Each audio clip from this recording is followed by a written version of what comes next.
요한복음 2장 1절부터 11절 하나님의 말씀을 봉독합니다. 사흘째 되던 날 갈릴리 가나에 홀례가 있어 예수의 어머니도 거기 계시고 예수와 그 제자들도 홀례의 청함을 받았더니 포도주가 떨어진지라. 예수의 어머니가 예수에게 이르되 저들에게 포도주가 없다 하니 예수께서 이르시되 여자여 나와 무슨 상관이 있나이까 내 때가 아직 이르지 아니하였나이다. 그의 어머니가 하인들에게 이르되 너희에게 무슨 말씀을 하시든지 그대로 하라 하니라. 거기에 유대인의 정결 예식을 따라 두세 통 드는 돌 항아리 6이 놓였는지라. 예수께서 그들에게 이르시되 항아리에 물을 채우라 하신즉 아귀까지 채우니 이제는 떠서 연회장에게 갖다 주라 하심에 갖다 주었더니 연회장은 물로 된 포도주를 맛보고도 어디서 났는지 알지 못하되 물 떠온 하인들은 알더라.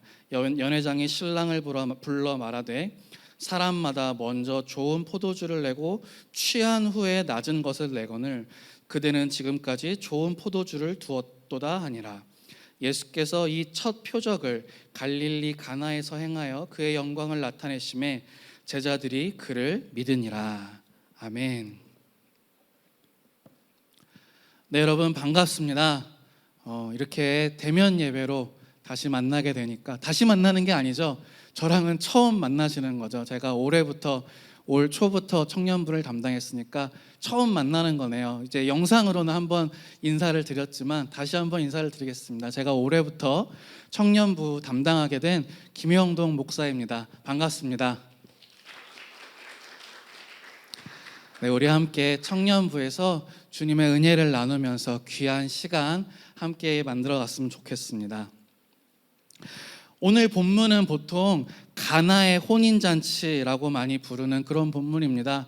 아마 어려서부터 교회를 다닌 분들은 적어도 몇 번 이상 들어봤던 그런 이야기일 거예요. 그 찬양도 있잖아요. 물이 변하여 포도주 됐네, 이런 찬양이 있죠. 예수님이 가나의 한 혼인잔치에 참석하셨는데 마침 거기서 포도주가 다 떨어진 거예요. 그래서 하인들이 예수님의 말씀에 따라서 물을 떠다가 갔는데 그 물이 변해서 포도주가 되었다, 이런 내용이죠.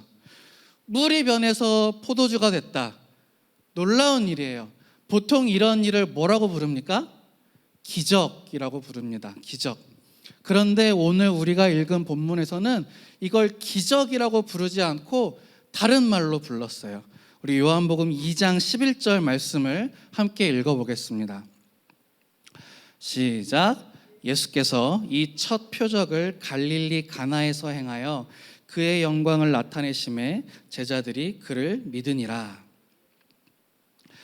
예수님께서 물을 포도주로 변화시킨 일, 이것을 요한복음은 표적이라고 부르고 있는 거예요. 이 표적이라는 말이 뭐냐? 이제 요한복음은 원래 그리스어로 쓰여진 책이거든요.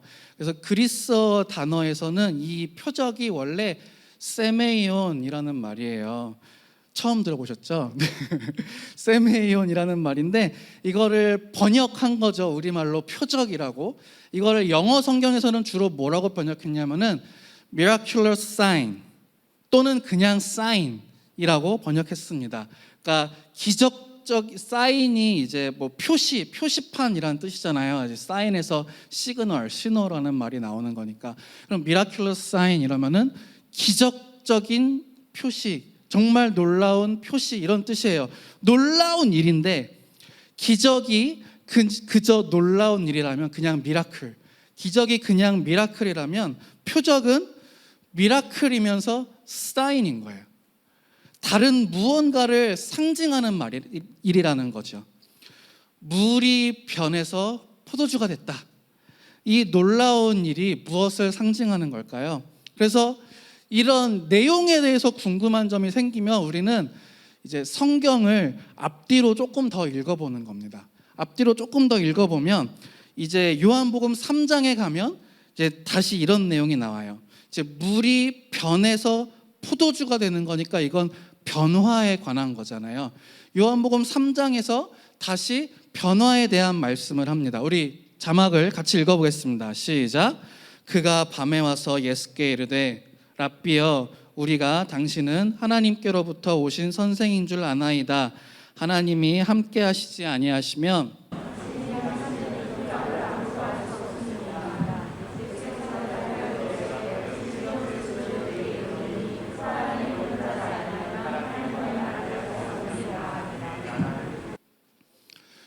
이때 이제 2절에서 처음에 와서 말하는 사람이 이제 니고데모라는 사람이거든요. 니고데모가 예수님께 와서 표적에 대한 이야기를 하죠.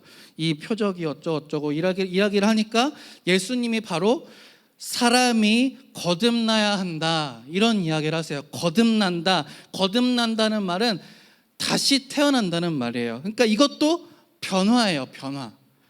예수님이 물을 포도주로 변하게 하신 것처럼 예수님이 사람을 거듭나게, 사람을 변화시키신다는 거예요.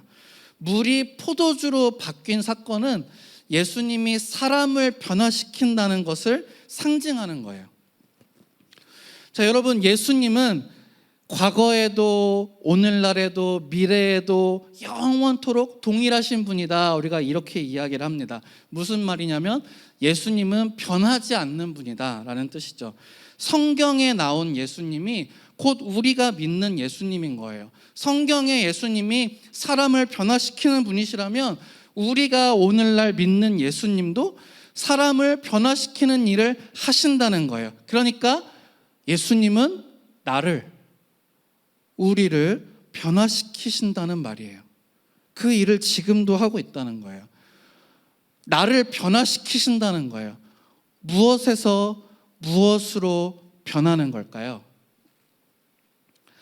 우리가 이제 지난주 설교에서 이런 얘기를 했었어요. 지난주 설교를 안 들으신 분은 다시 들어보시고, 지난주에 우리는 이 세상의 모든 사람들이 죄의 영향을 받는다 이렇게 얘기를 했습니다. 이게 무슨 말이냐면 이 세상의 모든 사람들이 다 죄인이다 이런 뜻이에요.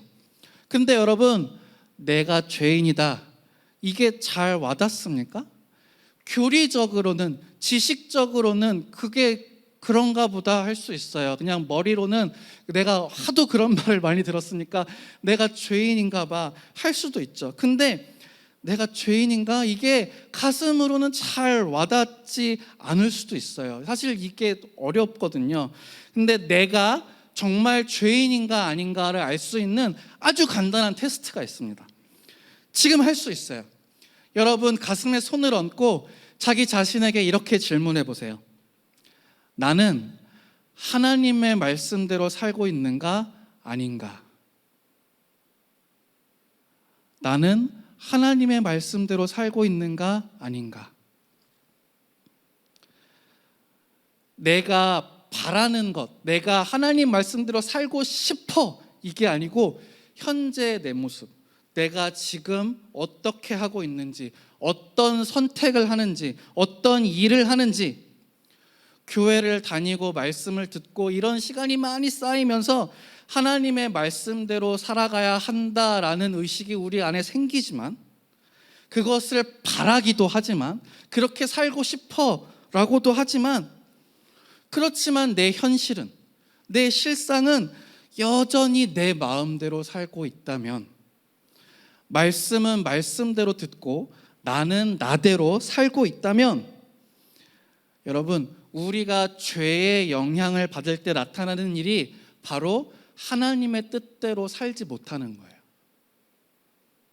하나님의 뜻이 아닌 다른 것을 따라 사는 것, 그게 바로 죄인의 모습이에요.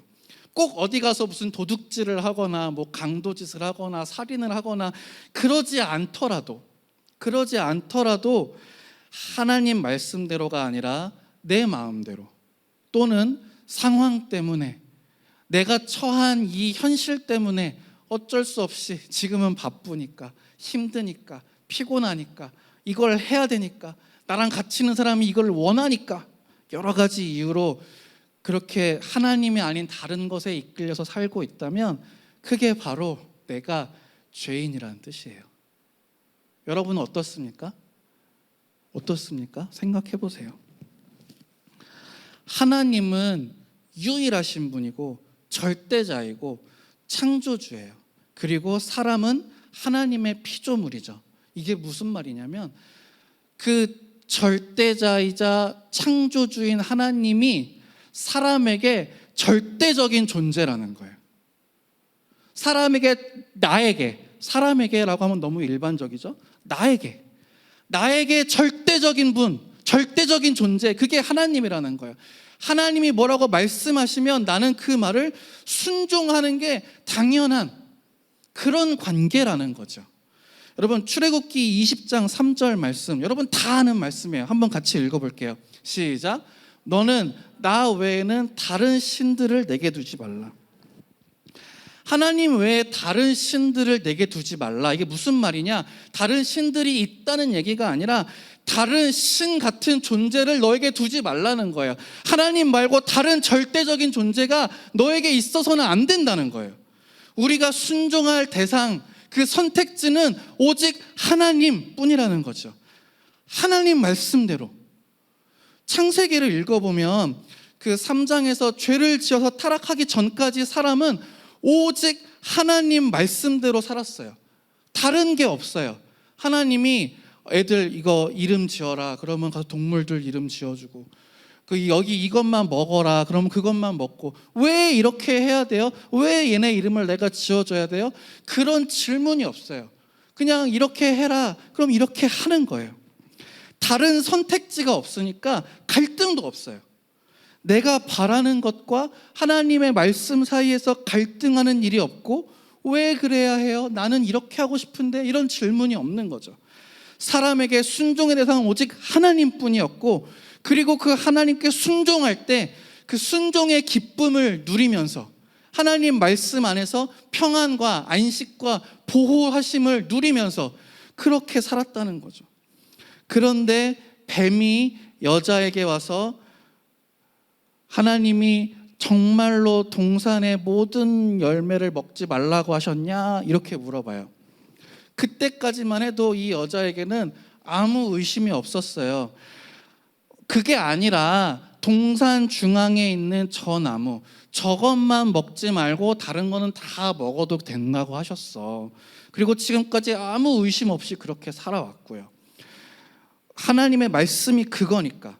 그런데 그때 뱀의 유혹이 시작되는 거예요. 창세기 3장 5절 말씀입니다. 같이 읽어보겠습니다. 너희가 그것을 먹는 날에는 너희 눈이 밝아져서 하나님과 같이 되어 선악을 알 줄 하나님이 아심이니라. 이런 거에는 아멘 하면 안 돼요, 여러분. 뱀이 하는 이야기죠. 이렇게 얘기해요. 너 그걸 먹으면 하나님과 같이 된다. 하나님과 같이 된다.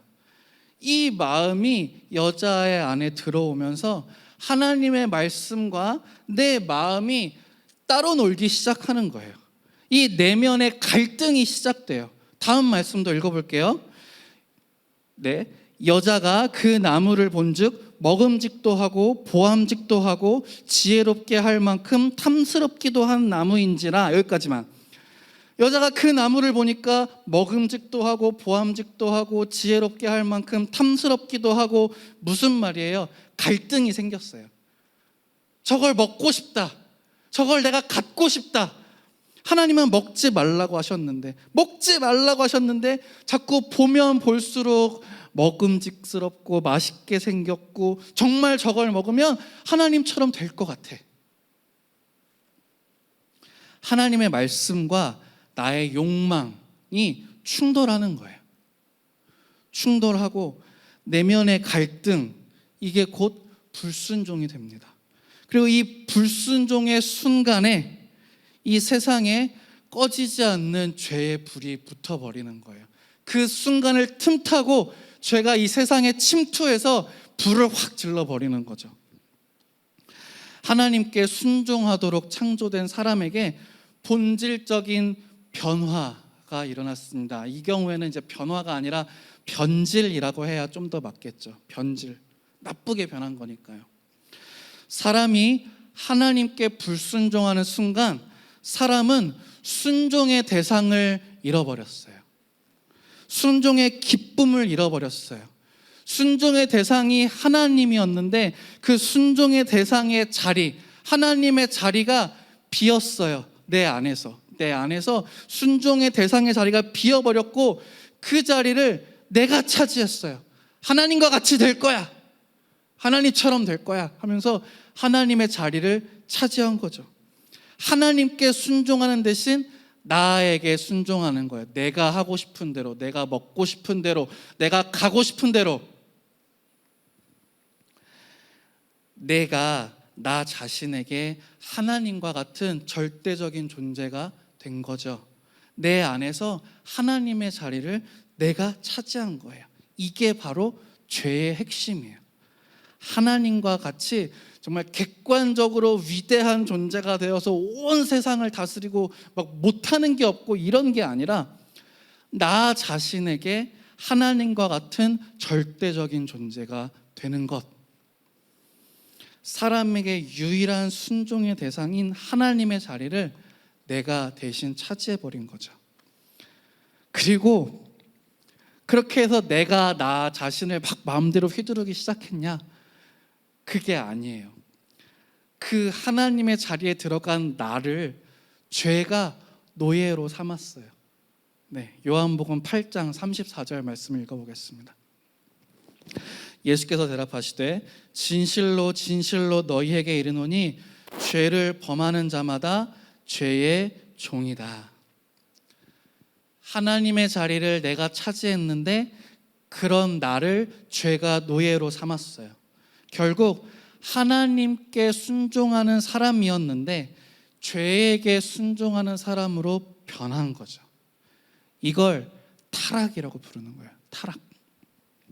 불순종의 순간에 죄는 범죄한 개인만 노예로 삼은 게 아니라 범죄한 사람 자체, 사람이라는 존재 자체를 노예로 삼았어요. 개인의 타락이 아니라 사람 자체가 타락해버린 거예요. 로마서 5장 12절 말씀입니다. 같이 읽어볼게요. 그러므로 한 사람으로 말미암아 죄가 세상에 들어오고 죄로 말미암아 사망이 들어왔나니 이와 같이 모든 사람이 죄를 지었으므로 사망이 모든 사람에게 이르렀느니라. 이 세상의 모든 사람이 다 죄의 노예가 되었다는 거예요. 나도 그렇다는 거예요. 나도. 내가 하나님께 순종하기보다 다른 것을 따라가기를 원하잖아요. 아까 자기 자신에게 테스트 해봤잖아요. 그게 바로 내가 죄인이라는 증거예요. 죄의 종이 되어버린 사람은 하나님께 순종할 수가 없어요. 왜냐하면 주인이 다르니까. 내 주인은 지금 죄니까 다른 주인인 하나님께 순종을 하고 싶어도 할 수가 없는 거죠. 네. 우리 모두는 죄를 지을 수밖에 없는 그런 존재, 죄인이 된 거예요. 예수님이 이런 우리를 변화시키러 오신 거예요. 요한복음 8장 31절부터 36절까지의 말씀을 같이 읽어보겠습니다. 그러므로 예수께서 자기를 믿은 유대인들에게 이르시되 너희가 내 말에 거하면 참으로 내 제자가 되고 진리를 알지니 진리가 너희를 자유롭게 하리라. 그들이 대답하되 우리가 아브라함의 자손이라 남의 종이 된 적이 없거늘 어찌하여 우리가 자유롭게 되리라 하느냐. 예수께서 대답하시되 진실로 진실로 너희에게 이르노니 죄를 범하는 자마다 죄의 종이라. 종은 영원히 집에 거하지 못하되 아들은 영원히 거하나니 그러므로 아들이 너희를 자유롭게 하면 너희가 참으로 자유로우리라. 예수님이 우리에게 일으키시는 변화가 무엇인가? 예수님은 죄의 종이 된 우리를 이 죄로부터 자유롭게 하시는 거예요. 자유롭게 하시는 거예요. 예수 그리스도를 믿는 자는 더 이상 죄의 노예가 아니에요. 예수 그리스도를 믿는 사람에게는 이 순종의 능력이 다시 회복되는 거죠. 다시 하나님께 순종할 수 있는 사람으로 변화되는 거예요. 이게 바로 예수님이 우리에게 일으키시는 변화예요. 물을 포도주로 변화시키신 것처럼 예수 그리스도를 믿는 사람은 예수님을 주님이라고 부르고 주님께 순종할 수 있게 되는 거예요. 이 순종의 능력, 이게 바로 복음의 능력이에요. 순종의 능력이 복음의 능력이에요. 예수 그리스도를 주님이라고 고백하는 자에게 죄로부터의 자유, 순종의 능력이 회복되는 거죠. 하나님을 향한 순종을 통해서 우리는 하나님과 더 가까워지고 다시 그 에덴에서 첫 사람들이 누렸던 것처럼 그 기쁨과 그 안식과 그 보호하심을 누리게 되는 거예요. 여러분, 이걸 누리면서 살기를 원하십니까? 여러분도 여러분의 인생 가운데 하나님이 허락하시는 그 기쁨과 평안을 누리면서 살기 원하십니까? 그렇게 원하시는 분들은 이 시간에 한번 같이 선포했으면 좋겠습니다. 따라해 보세요. 예수님은 나의 주님이시다. 네. 좀 더 힘있게 해봅시다. 예수님은 나의 주님이시다. 아멘. 네, 맞아요. 예수님이 우리의 주님이에요. 우리는 다시 주님께 순종할 수 있어요. 그런데 우리가 순종하기 어렵다는 이야기를 굉장히 많이 들어보셨을 거예요. 아마 여러분 주변에도 아마 있을 거예요. 나는 분명히 예수님을 믿는데, 예수 그리스도를 주님이라고 고백하는데, 근데 순종 잘 안 돼요. 순종이 어려워요. 이런 분들 있죠. 이런 분들 있을 거예요. 중요한 건 뭐냐면 우리가 무조건 하나님께 순종하는 사람이 된 건 아니라는 거예요. 순종의 능력이 회복됐어요. 그런데 이 능력으로 하나님께 순종할 수도 있고 다시 죄에게 순종할 수도 있어요. 로마서 6장 12절 13절 말씀입니다. 같이 읽어볼게요. 그러므로 너희는 죄가 너희 죽을 몸을 지배하지 못하게 하여 몸의 사욕에 순종하지 말고, 또한 너희 지체를 불의의 무기로 죄에게 내주지 말고 오직 너희 자신을 죽은 자 가운데서 다시 살아난 자 같이 하나님께 드리며 너희 지체를 의의 무기로 하나님께 드리라. 순종의 능력이 회복됐어요. 이 능력을 어디에 쓸 것인가? 여러분, 우리가 이 능력을 가지고 다시 죄에게 내준다면 예수님의 희생을 헛것으로 만드는 일이죠. 우리가 예수님께 감사하는 마음이 있다면 하나님께 순종해야 되지 않겠습니까? 이 능력을 잘 써야 되지 않겠습니까? 우리가 예수님 또는 하나님을 주님이라고 부르잖아요. 이 주님이라는 말은 하나님의 이름이 아니에요. 하나님의 이름이 아니고 이게 내 상전이다. 내가 순종할 뿐이다. 내 주인이다. 영어로는 이제 Lord라고 하잖아요. 하인이, 옛날에 이제 하인들이 귀족들을 부를 때 쓰던 말이었어요. 주님. 그런 말이에요. 하나님을 주님이라고 부르는 것은 내가 순종할 분은 오직 하나님입니다. 이렇게 고백하는 거예요. 주님이라는 말엔 그런 뜻이 있는 거예요. 우리가 주님이라고 부를 때마다, 하나님을, 예수님을 주님이라고 부를 때마다 주님, 예수님, 하나님, 저는 순종할게요. 당신만이 나의 순종의 대상이에요. 당신이 나의 주인님이에요. 이렇게 고백하는 거예요. 내 주인은 오직 한 분, 순종의 대상 오직 한 분, 하나님밖에 없기 때문에 주님이라는 말이 하나님의 이름처럼 되어버린 거죠. 순종할 수 있는 것과 순종하는 것 사이에는 차이가 있어요. 순종하고 싶다는 마음만으로는 순종이 안 돼요. 순종하면 좋지, 그렇게 하면 좋아, 동경으로 되는 것도 아니에요. 그러면 순종하게 해주세요, 주님. 제가 순종하기 원합니다. 이렇게 기도하면 순종하는 사람이 될까요? 물론 여러분 기도해야 돼요. 물론 순종을 위해서 기도해야 돼요. 하지만 이 기도에 하나님이 어떤 식으로 응답하실지 생각해 보자는 거예요. 에반 올마이티라는 영화가 있습니다. 혹시 보신 분 있나요? 에반 올마이티. 벌써 오래된 영화예요. 2007년에 개봉한 작품인데 되게 재밌어요. 여러분 시간 나실 때 한번 보세요. 재밌어요. 코미디 영화. 또 성경적이기도 해요. 영화의 내용이 이렇습니다. 이제 에반 백스터라고 하는 사람이 주인공인데 이 사람이 미국의 국회의원이 됐어요. 국회의원으로 선출이 되고 갑자기 하나님의 말씀을 듣더니 미국 한복판에서 방주를 만들기 시작해요. 노아처럼 방주를 만들기 시작해요. 이 사람들이 그런 에반을 보면서 뭐 21세기 현대판 노아다 막 이러면서 막 놀리고 조롱하고 막 그러는 거죠.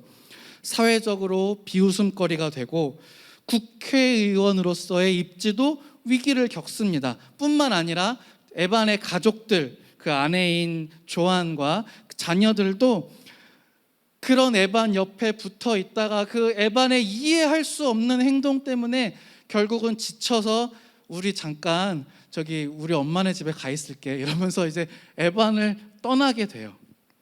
이 에반의 아내인 조안이 그동안 이제 우리 가족이, 왜냐면 남편이 너무나 바쁘고 이제 가족들 아이들이 이제 아빠랑 같이 이것도 하고 싶고 저것도 하고 싶은데 바쁘니까 그런 것들을 못해서 이제 가족들이 더 가까워지기를 위해서 많이 기도를 해왔는데, 그런데 지금 현재 일어나고 있는 일은 오히려 이 남편을 떠나서 남편을 혼자 두고 아들들과 같이 다른 데로 가고 있잖아요.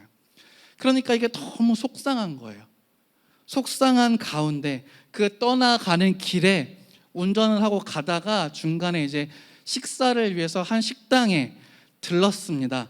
거기에서 나오는 대화예요. 우리가 영상을 같이 볼 거예요. 한번 잘 한번 보세요. 뭐라고 이야기하는지 정말 주옥 같은 대사가 나오니까 우리 같이 한번 영상을 보도록 하겠습니다. He's filling the boat with 2 of every kind of animal.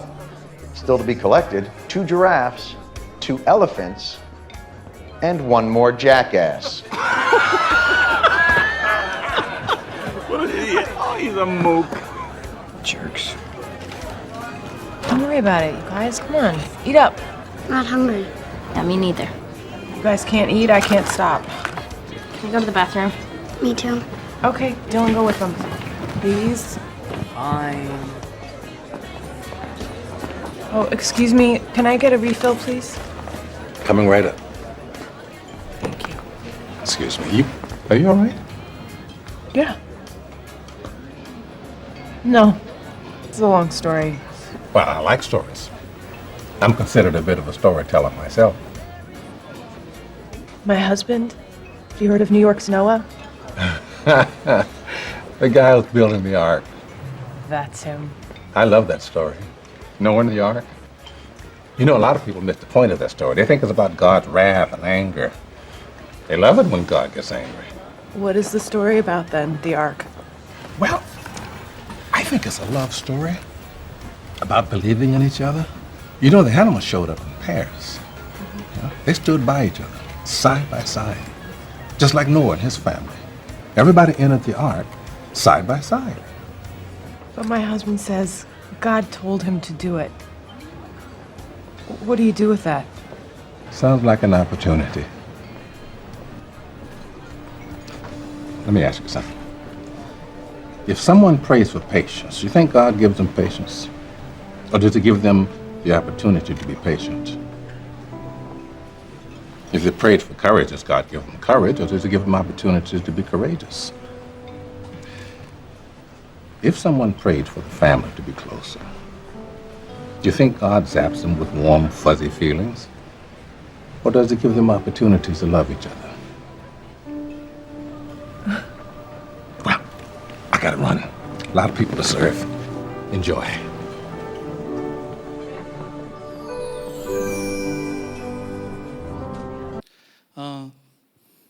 제가 이 영화에서 유일하게, 이 화면 이제 꺼도 돼요. 저건 중요한 말이 아니거든요. 제가 이 영화에서 유일하게 불만이 있는 점은 아마 자막을 만드신 분이 교회를 안 다니신 분이었나 봐요. 그래서 하나님을 하느님이라고 번역했죠. 근데 아무튼 그 대사에서 이렇게 나오잖아요. 인내심을 달라고 기도하면 인내심을 주실까요? 아니면 인내할 수 있는 기회를 주실까요? 용기를 달라고 기도하면 용기를 주실까요? 아니면 용기가 필요한 기회를 주실까요? 가족들끼리 더 가까워지게 해달라고 기도하면 어느 날 갑자기 뿅 하고 가족들이 더 사랑하게 해주실까요? 아니면 더 사랑할 수 있는 기회를 주실까요? 영화에서 에반의 아내 조안이 지금 겪고 있는 상황은 이렇게 보면 가족 간에 어려움이 생기고 위기가 온 거지만 이렇게 보면 가족 간에 더 사랑할 수 있는 기회가 온 거죠. 사랑을 발휘해야 하는 그런 기회인 거예요. 여러분, 헬스장에 가보셨습니까? 안 가보셨어도 헬스장이 어떻게 생겼는지 뭐 하는 데인지는 다 아시죠? 헬스장의 운동기구들은 대부분 무거운 무게를 들게 돼 있어요. 무거운 건 들기 어렵고 힘이 들어요.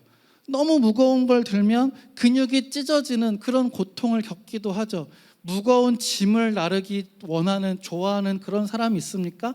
그런데 사람들이 돈을 내고 무거운 걸 들러 헬스장에 다녀요. 이 과정을 겪으면서, 이 고통을 겪으면서, 이 어려움을 겪으면서 근육이 발달하고 체지방이 연소되고 힘이 세지고 건강해집니다. 이 운동기구들은 우리에게 고통과 어려움을 주지만 또한 건강해지고 힘이 세지는 기회인 거예요. 힘이 세져서 무게가 익숙해지고 더 이상 고통스럽지 않게 되면 그러면 어떻게 해요? 무게를 올려요. 무게를 올려서 다시 고통과 어려움을 겪어요. 무거워야지 운동이 돼요. 고통스러워야지 운동이 돼요. 힘들어야지 운동이 돼요.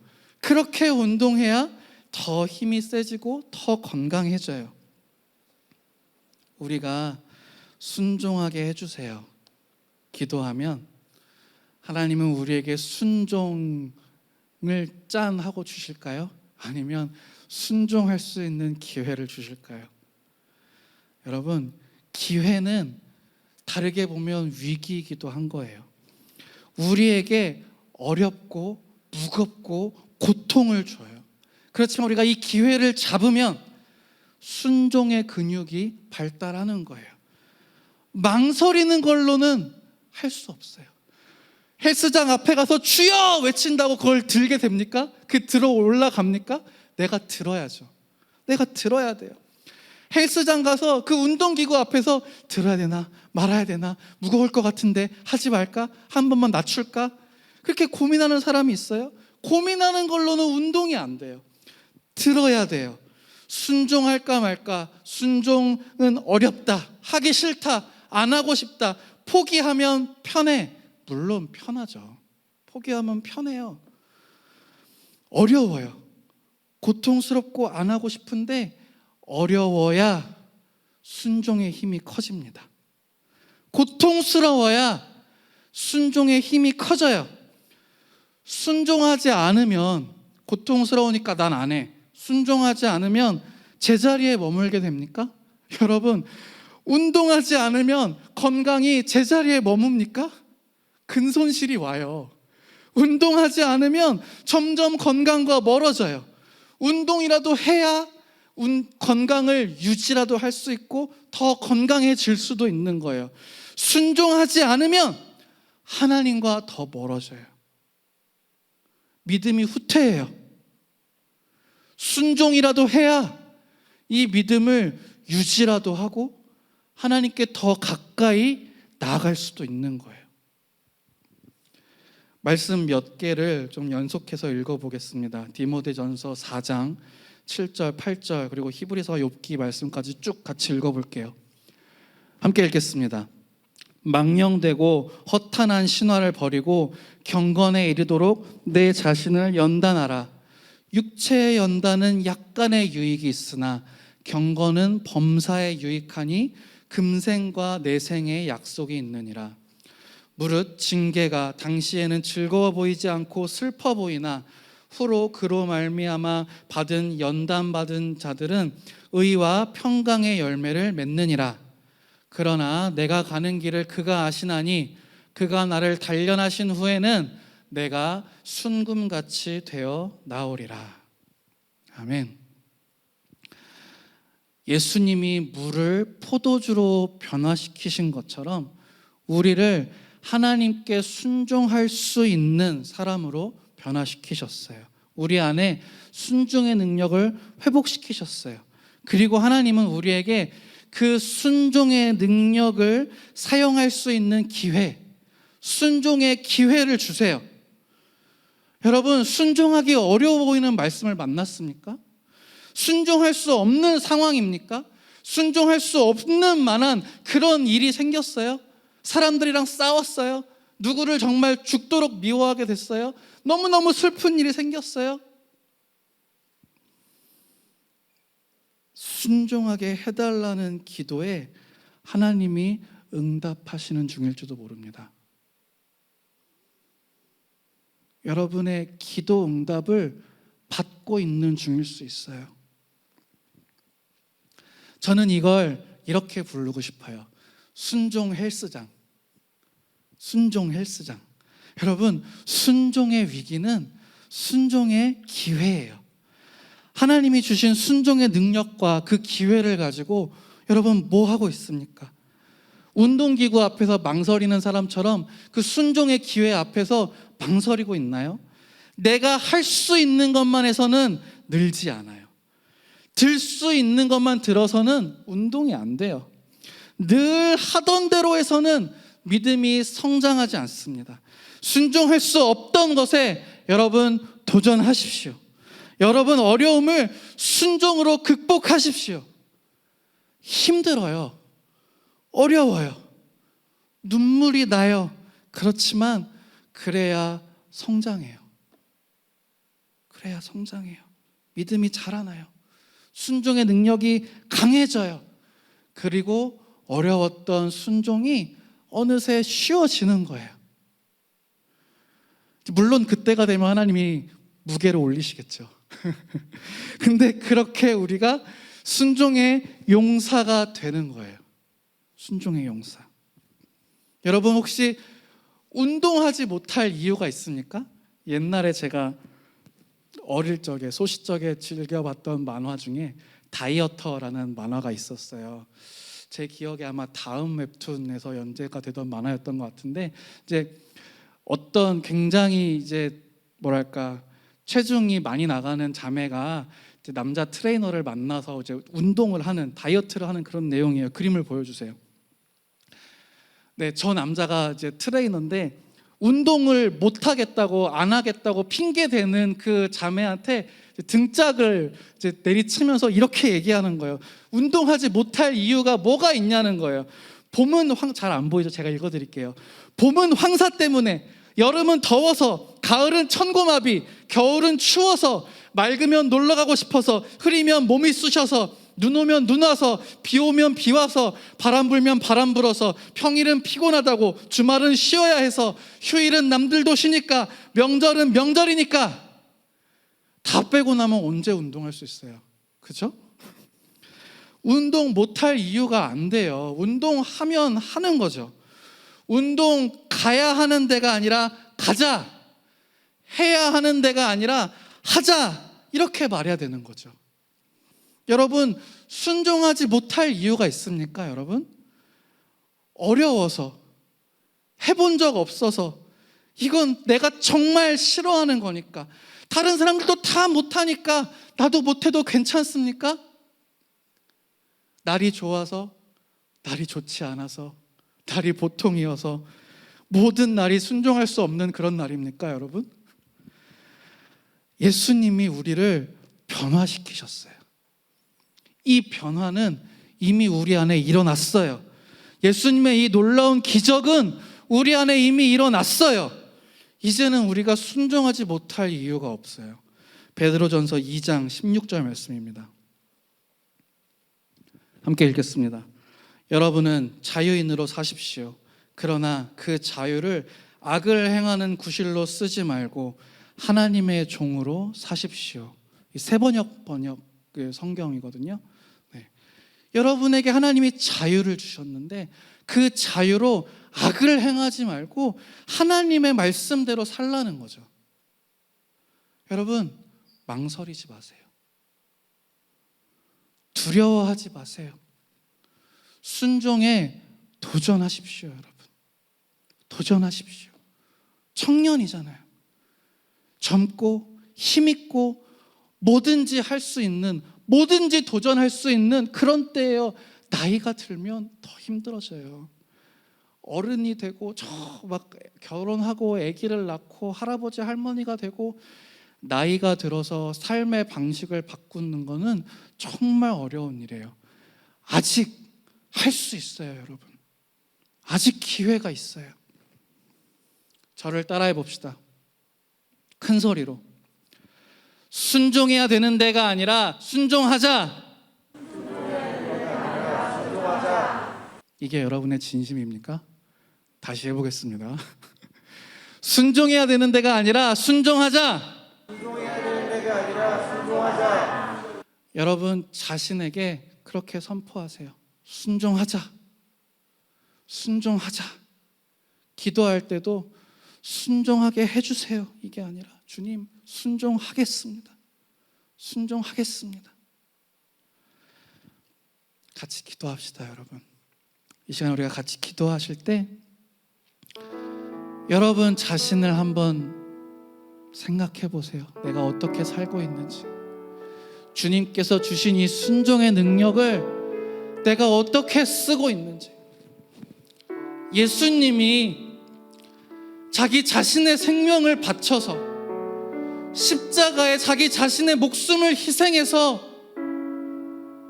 우리에게 순종의 능력을 회복시켜 주셨는데 내가 그 능력으로 어떻게 살고 있는지, 그런 나를 보면서 주님이 뭐라고 생각하실지 여러분 기도합시다. 주님 앞에 우리의 모습을 솔직하게 고백하고, 주님 제가 지금 이렇게 살고 있습니다. 주님께서 주신 능력으로 주님 제가 이렇게 살고 있습니다. 주님 나를 불쌍히 여겨주세요. 주님 나를 불쌍히 여겨주세요. 주님 내가 이제는 그런 과거의 모습에서 벗어나서 주님께서 주신 이 능력을 하나님께 감사하는 마음으로, 하나님께 순종하는 사람으로 그렇게 살기 원합니다. 순종하고 싶습니다. 아니 주님 순종하겠습니다. 주님 내가 순종하겠습니다. 순종하는 사람으로 살겠습니다. 주님 나를 도와주십시오. 나를 불쌍히 여겨주십시오. 주님 내가 순종하자고 할 때, 순종하고자 할 때 그 어려운 순간에 마치 트레이너가 옆에서 운동하는 사람을 도와주고 격려하고 더 운동할 수 있도록 힘을 북돋아 주듯이 주님 나를 붙들어 주시옵소서. 내가 순종해야 하는 그 순간에 주님 나의 이름을 불러주시고, 그래 한 번만 더, 한 개만 더, 너는 할 수 있어. 너는 나의 사랑하는 자녀야. 너는 나의 사랑하는 아들이야. 너는 나의 사랑하는 딸이야. 내가 너를 위하여 십자가에 못 박혔어. 내가 너를 위하여 나의 목숨을 내어주었어. 내가 너의 안에 이미 그 능력을 주었어. 너는 할 수 있어. 주님 나에게 말씀하여 주시옵소서. 내가 그 말씀을 듣고 그 음성을 듣고 주님 순종하는 그런 사람이 되게 하여 주시옵소서. 우리 함께 주님 앞에 통성으로 기도합니다. 아버지 그렇습니다. 주님께서 나에게 이 순종의 능력을 주셨습니다. 아버지 예수 그리스도께서 당신의 생명을 십자가에 바쳐서 아버지 하나님 나에게 순종의 능력을 주님 회복시켜 주셨습니다. 주님 내가 그 지금까지 그 능력으로 어떻게 살아왔는지 이 시간 주님 앞에 돌아보며 주님 앞에 고백합니다. 아버지 나를 불쌍히 여겨 주시옵소서. 주님 이런 나의 약한 모습, 주님 제가 여전히 과거의 습관에 매여서 아버지 주님께 순종하지 못하고 죄악에 달려갔던 그런 우리의 모습을 주님 불쌍히 여기고 용서하여 주시옵소서. 아버지 하나님 주님께서 당신의 생명을 들여서 우리에게 이 능력을 주셨는데 주님 내가 이제는 이 능력으로 아버지 하나님께서 기뻐하시는 곳에 사용하기 원합니다. 주님 앞에 순종하는 사람이 되기 원합니다. 순종하게 하여 주시옵소서. 아니 주님 내가 순종하겠습니다. 순종하겠습니다. 이 시간 나의 영혼을 위해서 선포할 때 주님 나의 영혼이 아버지 이 말씀을 듣고 주님 앞에 순종함으로 무릎으로 겸손함으로 엎드리며 나아갑니다. 주님 나의 모습을 받아 주시옵소서. 순종의 그 순간에 아버지 하나님 나를 불쌍히 여겨주시고 나를 도와주시옵소서. 그래 여기까지만 하자 이런 것이 아니라 주님 그래 너는 할 수 있어. 너는 할 수 있어. 너는 순종할 수 있어. 너에게 그 능력이 있어. 조금만 더 하면 돼. 조금만 더 하면 돼. 잘하고 있어. 나와 함께 가자. 나와 함께 가자. 내가 너를 위해서 너의 이것을 위해서 내 목숨을 십자가에 내어주었어. 이것을 위해서 내가 피를 흘렸어. 이것을 위해서 내가 너에게 나를 주었어. 아버지 우리가 그 나를 향한 주님의 음성을 듣고 아버지 일어나게 하여 주시옵소서. 순종하겠습니다. 주님 그 말씀을 듣고 우리가 힘을 얻어서 순종하겠습니다. 주님 우리의 귀를 열어주시고 아버지 우리에게 말씀하시는 주님의 그 음성을 듣게 하여 주시옵소서. 아버지 우리의 인생 가운데 찾아오는 그 순종의 기회들 순종의 위기들 아버지 괴롭다고 불평하는 것이 아니라 원망하는 것이 아니라 피하려고 도망치려고 하는 것이 아니라 아버지 주님과 함께 이 기회를 잡고 순종의 사람으로 거듭나게 하여 주시옵소서. 그렇게 행하실 주님께 감사 찬양과 영광 올려드립니다. 하나님 그렇습니다. 주님 우리 인생에 찾아오는 이 순종할 수 없는 상황들이 사실은 우리에게 주시는 하나님께서 주시는 기회임을 고백합니다.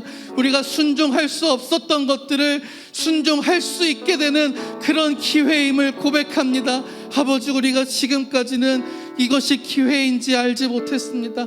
여전히 나는 할 수 없고 여전히 나는 연약하고 여전히 나는 실패하고 과거의 습관에 매여서 여전히 하나님께서 우리에게 회복시켜 주신 그 순종의 능력을 가지고 여전히 죄악을 향해 달려가며 그렇게 살아왔습니다. 주님 우리를 불쌍히 여겨 주시옵소서. 우리를 용서하여 주시옵소서. 아버지 이제는 우리가 이 기회에서 아버지 하나님 순종함으로 나아가기 원합니다. 주님 내가 순종하는 사람이 되기를 원합니다. 아니 주님 내가 순종하겠습니다. 내가 순종하겠습니다. 아버지 그 순종의 그 순간에 그 위기에 그 기회에 주님 나에게 말씀하여 주시옵소서. 너 많이 했잖아 괜찮아 여기까지만 해도 돼 이것이 아니라 아니야 너는 할 수 있어. 너에게 이 능력이 있어. 너에게 힘이 있어. 내가 너에게 그 힘을 주었어. 물이 포도주로 변화된 것처럼 내가 너를 이 능력을 주었어. 너의 내면에 내가 이미 기적을 이루었어. 사랑하는 아들아 이것을 위해서 내가 너를 위해서 십자가의 생명을 내어주었어. 사랑하는 딸아 내가 너를 위해서 피를 흘렸어. 너는 할 수 있어. 일어나 나와 함께 가자 말씀하시는 그 주님의 음성에 아버지 우리가 아멘으로 화답하며 주님 앞에 순종함으로 나아가게 하여 주시옵소서. 그렇게 행하실 주님께 감사와 찬양과 영광을 올려드리며 이 모든 말씀을 주 예수 그리스도의 이름으로 기도합니다. 아멘.